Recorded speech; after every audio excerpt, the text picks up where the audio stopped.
Hey guys, would you like to work from home, save time on commuting, save money on car repairs, and overall be a lot more comfortable in your house? A lot of jobs are offering more work from home opportunities, and this is especially true in the federal government. These jobs are typically referred as teleworking or remote work type jobs. Now, most agencies in the government offered the teleworking option way before the pandemic. And in my previous job before the pandemic, they were offering people to work from home 1 or 2 days out of the week. And in some cases, we had people in my office that never showed up at all. They were actually living in a different state. So I live in Virginia, and we had a person on the team that was working from Alabama. But technically, this person was still in our office. So the option I chose at that time is I picked 1 day out of the week where I was not going to come in. And I think that day was a Monday. So one of the reasons I picked a Monday is in order to have a 3-day weekend. So every week I worked Monday at home. Then the pandemic hit. And once the pandemic hit, everybody was teleworking. Now, teleworking, when you first were hired into a federal agency, it was something that was given to you probably after at least 3 or 4 months of the job. The agency wanted you to have a firm understanding on what task you were going to perform. And once you developed proficiency and you were used to the way the operation tempo flowed, then they would offer you teleworking. But it was not strongly encouraged, it was simply an option. And you still had to go through your supervisor, sign a letter of agreement, and in some cases you were given a specific device that allowed you to accomplish this. And then came the pandemic, and it changed all of that. Now, federal agencies for the most part were 100% telework. Everybody was at home, even the new hires. It's your first day, you were teleworking. So this period lasts from March 2020 until even right now. So right now, it has been about 2 years and I have been teleworking 100% of the time. But now there's talk of the new normal. So from what I have heard, federal agencies will now encourage employees to do more teleworking in the future.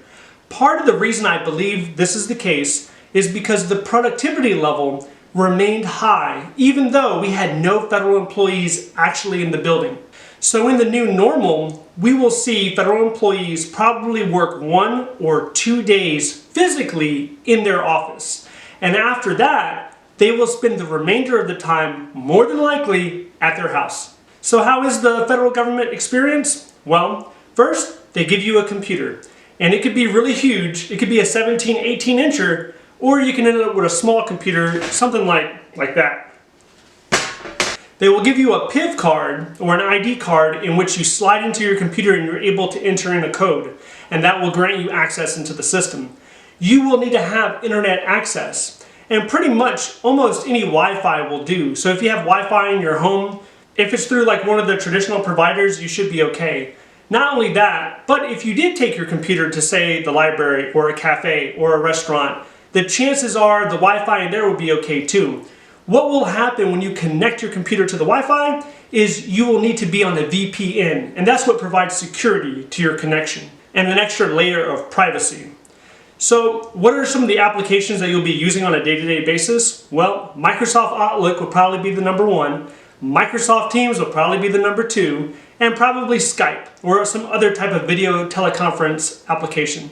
A lot of agencies will have you send them an email first thing in the morning when you're signing on. So say your tour of duty starts at 8 a.m. So you'll send an email to your supervisor and you'll CC a bunch of people and you'll say, "Good morning, I signed in," and that'll let everyone know that you're here for work. And the same thing will happen when you leave. Now, this isn't so much necessarily agency dependent. It's going to depend upon your office and who your supervisor is. I've been in departments and agencies that require it, and I've been in some that do not require it at all. So it's very dependent on where you're going to be working at. So another question is, do you have to be on video? Well, that's also very agency and office dependent. Some people love the face-to-face. They want to see your face in the morning, and that means you have to wash your face and comb your hair and get camera ready. Other agencies, they don't really care too much. As long as you're getting the work done, they're happy with it. Now, when you have to give a presentation, A lot of times they will ask you to turn on your camera, but I haven't really heard of many agencies mandating it.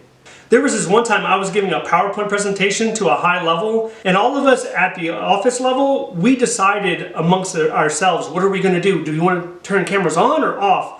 And a lot of the people started leaning towards, let's leave the camera off, let's leave the camera off. So during this briefing, we all had our cameras off. So what about lunch breaks? Well, those are incorporated in your day as well. You will typically get a 30-minute lunch break, and you'll have 2 15-minute breaks throughout the day. Now what I do is I combine some of that time and I use lunch as an opportunity to go get some exercise. So I'll go run around the neighborhood, get back in here, take a quick shower, jump back on the computer, and then get right back after my work or check the emails or whatever needs to be done for the day. And it is really nice to have that level of flexibility where you can push your lunch to the right or to the left and then do what you need to get done and then come back in the comfort of your home and then resume whatever task you were working on. And what about collaboration? So when you have multiple coworkers working on a joint project, a lot of times you will use SharePoint, where you can put one version of the file on the cloud and then everyone can add their input and it's being saved as it's being worked on. That allows people to make adjustments, leave comments, make revisions, and it all happens pretty seamlessly. Overall, I think it's an amazing benefit to be able to work at home.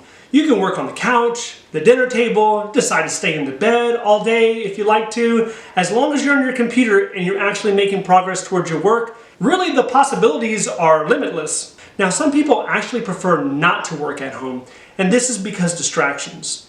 So you might have young kids in the house, or for whatever reason you find it hard to get motivated because you're at home. So these type of individuals, they thrive more in an office environment. What I would say to them is you don't have to stay at home. A lot of times you can go into a more public place, like the library I mentioned earlier. If you want to be in a more quiet, professional type environment, you can go to a conference room in a library and kind of get the same sensation that you're working at an office. What about you? What do you think? Would you rather work at home? Have you been working at home?